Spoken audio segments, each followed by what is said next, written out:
When I married Ethan 5 years ago, we had no home of our own. We lived in a small rented room, dreaming of the day we could afford a house. Buying a home felt impossible with the high prices, but we made a plan to save for a modest place of our own. However, my mother, Margaret, didn't agree with our idea. "Don't waste time," she insisted. "Buy a big home now." I explained that we didn't have the money for a large house, but she refused to listen. 2 years ago, everything changed. I found out I was pregnant. When I shared the news with Ethan, he hugged me tightly, joy shining in his eyes. We had finally saved enough to buy a small home, and we were ready to take the next step. But once again, Mom had another idea. "Don't buy a small home," she urged. "Get a big one, I'll help you." I hesitated. "But how?" I asked. Mom smiled. "I'll give you some money. Your husband's parents can help too. Together, you'll manage the payments each month. And don't worry about the baby. I'll take care of her so you can continue working. It will be easy." Her plan sounded perfect. Mom always kept her promises, so we trusted her and bought a beautiful, spacious house. It was one of the happiest moments of our lives. When I was 9 months pregnant, Ethan painted the nursery with such love and care, preparing for our baby's arrival. A few weeks later, our daughter Emily was born. She was small, sweet, and perfect.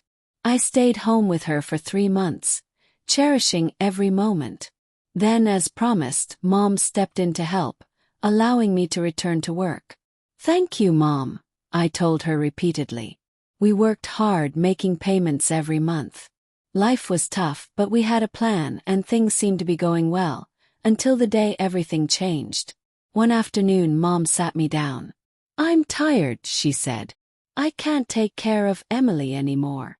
I was stunned. "But Mom, you promised." She shook her head.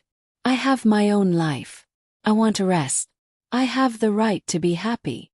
It felt like the ground had been pulled from under me. Emily was only 1 year old, too young for school. We couldn't afford to stop working because of the house payments.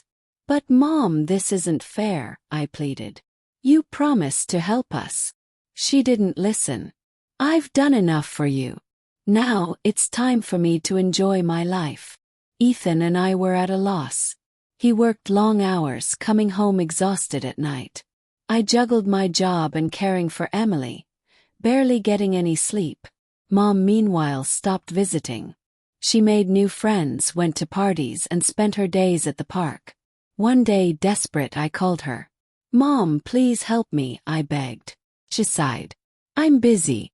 I want to enjoy my life." I looked at Emily, playing with her toys, her tiny face glowing with innocence. She had no idea about our struggles. I whispered to myself, "She is my daughter. She is my responsibility." Yet deep inside I felt hurt. Mom had promised to help, and I had trusted her. Now I was drowning in exhaustion. When I tried to explain my feelings to her, she simply said, "I've already helped you enough. You don't understand. I need my own time now." Was she right to want her freedom, or was I right to expect her support? As I held Emily close, I realized one thing. No matter what, I would do everything for her. She was my daughter, and I would always be there for her, even when life was unbearably hard. Every day felt the same, an endless cycle of exhaustion. I woke up early to Emily's cries, changing her diaper and trying to play with her. Ethan left for work at 7 a.m., and I knew how tired he was too. I pushed through the day, though fatigue weighed heavily on me. By noon, I struggled to make lunch, but Emily clung to me, stretching out her little arms and crying until I picked her up.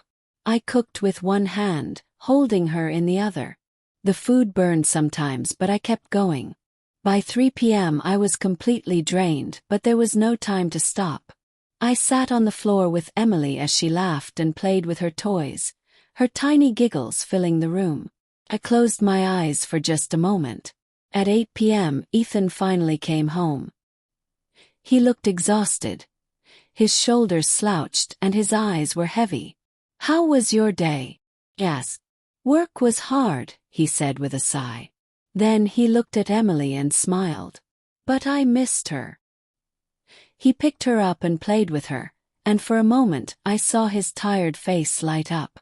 While they played, I cooked dinner. We sat together to eat, but we didn't talk much.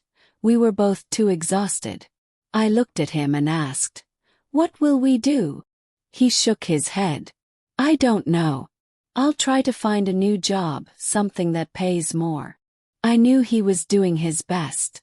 He worked so hard for us and I felt bad for him. But I felt bad for myself too. The next day my mom called. "How are you?" she asked cheerfully. I wanted to say, "I'm so tired, Mom. I need your help." But I didn't. I just said, "I'm fine." Mom didn't notice.